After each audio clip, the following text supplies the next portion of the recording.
In today's video, we have the latest NHL trade talk, looking at a couple of very experienced NHL goalies, including Carey and Semyon Varlamov, as well as some other members of the New York Islanders. Could they be traded ahead of the NHL trade deadline or into the NHL offseason? Plus, we also have some news on the NHL waiver wire. We have updates on the general manager search in Vancouver and Anaheim, and some injuries and some more COVID impacts. All that coming up next.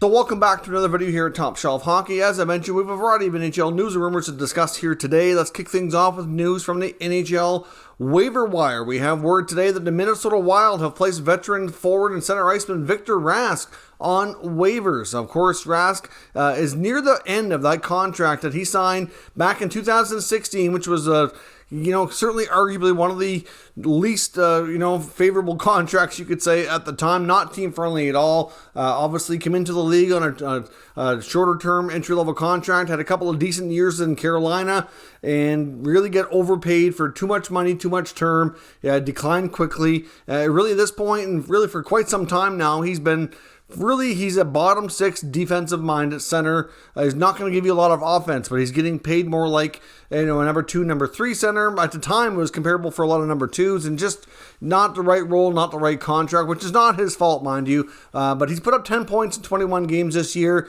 and the Wild are ready to demote him either to the taxi squad or to the minors, and we'll see where they end up going. If they end up, having him clear, that is, which is, I think, a pretty decent chance, making over $4 million. There is some teams out there that could maybe use him. The good news is he's in the final year of the contract, so you don't have a lot of time left here. Now, the Wild also have goaltender Zane McIntyre on waivers. He was being signed, so he needs waivers to be eligible for his two-way deal to be called up to either to the taxi squad or to the NHL roster. So Zane McIntyre, who was playing in the American Hockey League, he's been one of those journeyman goaltenders, mostly played in the AHL as an American Hockey League guy, 29 years old, getting signed for the rest of the season on a two-way NHL, AHL contract. He was playing a little bit in the AHL already, but it was an AHL only deal. So therefore, to get this two-way deal and be able to be called up, he needs waivers. So he goes through today as well. As I mentioned, we have some updates when it comes to injuries and some COVID stuff. The COVID stuff's bad, really, from a superstar standpoint. Both the Leafs and the Oilers, who were supposed to play each other tomorrow night, have had their star players in Austin Matthews and Connor McDavid both test positive for COVID. Now, Matthews tested positive on a rapid test. I believe that was yesterday, and then he had a PCR, which came back negative today. But to be eligible to play, I believe he needs another negative one, which we won't know until closer to game time tomorrow if he's going to be able to. And McDavid had a positive today. So certainly two of the bigger names in the NHL being impacted by this. And again, McDavid's going to be retested too. I'm not sure if he'll have enough time to have two negatives in there if indeed he gets the first negative. So we'll see where that goes. But again, COVID continues to frustrate things here across the NHL. The Devils have been hit hard with some not great injury news. I mean, they got word that Nico Hischier is going to be out for a little while. So their captain's out for a bit. That's probably the least of the worries of the bad news today, though. Dougie Hamilton has a broken jaw. So he had a puck that he got to the face a couple nights ago, and he is going to be out for an extended time now. Broken jaw, he needs surgery.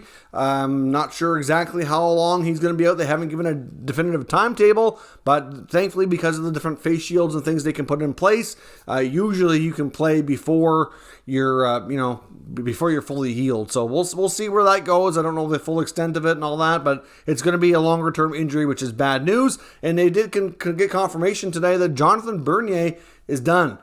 We know he's battled injuries this year, and he's done for the season. He ended up having to have surgery on his hip, and that's going to be an extended big recovery period, probably similar to what we saw Tuukka Rask go through. He's been out for half the year, looking to get signed by the Bruins here anytime now. So that's bad news on that front. They need reinforcements here from Mackenzie Blackwood. The Devils have not had a good start to the season. Certainly with all the additions that they made in the offseason, I think things were expected to go better. We've heard word that Lindy Ruff's been on the hot seat here year. Could be a coaching change there. They may lay off with all these injuries and cut him some slack given what he has to work with now. But I wouldn't be shocked to see the Devils be one of the teams dip into the goalie market, which is something we're going to talk about here in the short term, although I don't see them going after the goalies that we're necessarily talking about here today. Now, a couple updates on the GM front. We have several teams looking for new general managers. We have some updates on Vancouver and Anaheim. In the case of the Vancouver Canucks, Elliot Friedman's reporting that Jim Rutherford seems to be really keen on Patrick Allred, who he's obviously would know from his days working for the Pittsburgh Penguins. He's mentioned here in a recent interview on the Donnie and Daly show in Vancouver that Allred seems to have the inside track, but he also wouldn't rule out Scott Mellanby as a strong candidate here as well. Rutherford made comments the other day indicating that whenever he did make a decision and hire a GM, that it was likely going to be somebody that's newer to the role, less experienced, like a first-time general manager.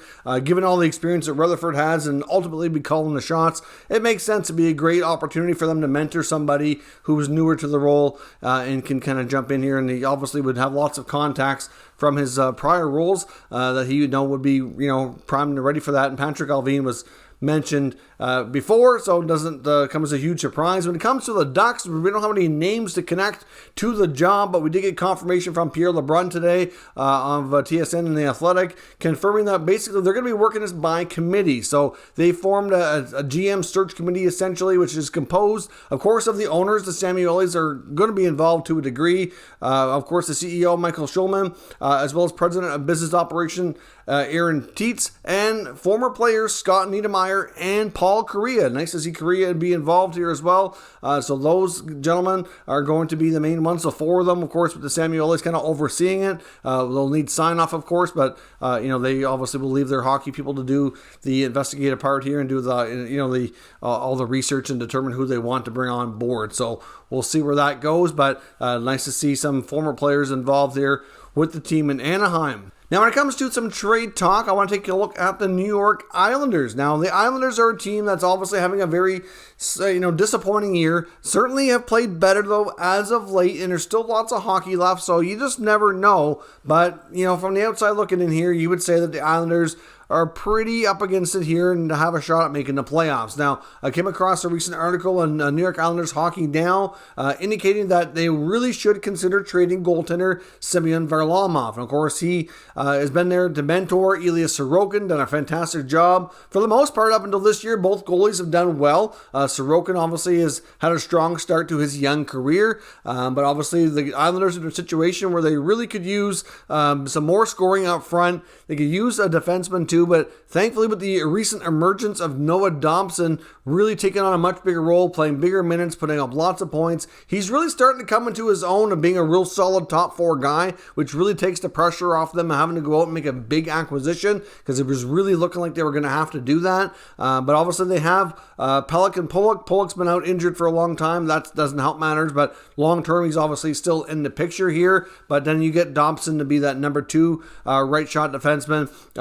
Takes a lot of the pressure off, and obviously right now he's playing a bigger role even given the fact that the injuries they have. So certainly that is not as bad as it was before, which is certainly a big part of why they're doing better as well. We also see the emergence recently, some of the younger players like Wahlstrom and Bellows really starting to have a bigger impact, get more of a role. Barry Trotz seems to be trusting the younger guys a little bit more and putting them out there to succeed, which is good. But now, is it time for Varley to move on, create some cap space that they can use to make another acquisition? It's a possibility. I wouldn't completely rule this out. This article also goes on to mention that they firmly believe that guys like Josh Bailey and Zdeno Chara likely could be moved ahead of the NHL deadline as well. Chara, of course, is on a short-term deal. If the Islanders are going to be out of the playoffs, makes sense that maybe he wants to go chase a cup somewhere else. And when it comes to Bailey, he was left unprotected in expansion, and he was mentioned a lot in trade talk in the offseason, but never came to be. You have to wonder if another team maybe that's rebuilding, for example, that has some cap space, could maybe take Bailey on, that might want another, better veteran guy around to help them with their younger players or something to that effect. Maybe can give up a prospect coming back. I don't know. That's just food for thought there. Hard to say exactly where he could go. But, when it comes to Varlamov, it makes sense in a way that they turn the attention to Sorokin and let him have the ball and run with it.